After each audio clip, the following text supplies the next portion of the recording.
पहुंच जाइए क्योंकि भरत तिवारी एनकाउंटर के मामले में बड़ा अपडेट सामने आ रहा है।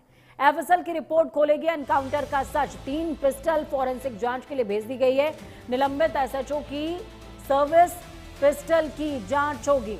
एसटीएफ से अक्षय की सर्विस पिस्टल भी जांच के लिए भेजी गई है। भारत के पास से बरामद पिस्टल की भी जांच होगी। गोली और खोखों का वैज्ञानिक मिलान किया जाएगा।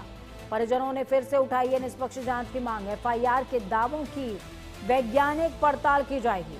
भोजपुर के चर्चित भरत भूषण तिवारी एनकाउंटर मामले में अब सबसे बड़ा सच फॉरेंसिक साइंस लैब यानी कि एफएसएल की रिपोर्ट से सामने आने की उम्मीद है। सवाल सिर्फ इतना नहीं है कि एनकाउंटर सही था या गलत। सबसे बड़ा सवाल यह कि आखिर भरत तिवारी को लगी जानलेवा गोली किसकी पिस्टल से चली थी।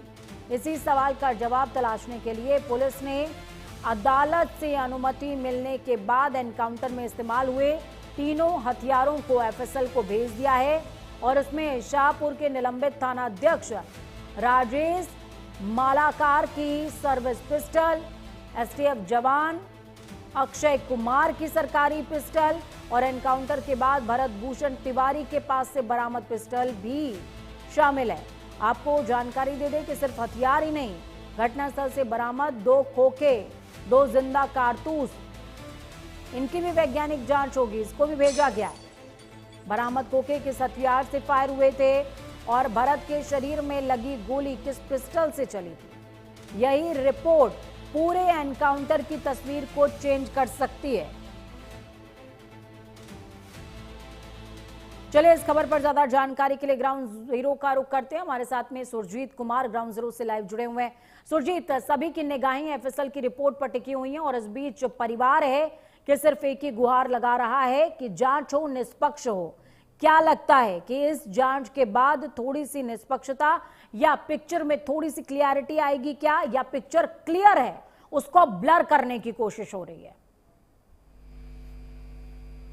जी पूजा, बिल्कुल जिस तरीके से पिस्टल की जांच की जाएगी और उससे ये साफ होगा कि जो पुलिस अधिकारी हैं उनके ऊपर हत्या का आरोप भी दर्ज हुआ है और उस आरोप में किसकी गोली से भरत तिवारी की मौत हुई है ये स्पष्ट होगा। और हालांकि जिस तरीके से जांच की जा रही है उसमें परिवार वालों को भी थोड़ा सा तो लगेगा कि हाँ भरत तिवारी के साथ न्याय हो रहा है और उनके जो हत्या का आरोप लगाया है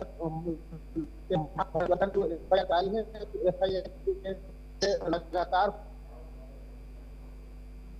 बिल्कुल, चलिए बहुत शुक्रिया सुरजीत हमारे साथ जुड़ने के लिए, अहम जानकारी साझा करने के लिए। तो सुरजीत कुमार जुड़े हुए थे जिन्होंने साफ तौर पर बताया कि किस तरीके से इस पूरे मुद्दे पर लगातार विवाद की स्थिति देखने को मिल रही है और अब दारोमदार एफएसएल की टीम के कंधों पर कि आखिरकार इस पूरे मामले में अब आगे और क्या देखने को मिल सकता है।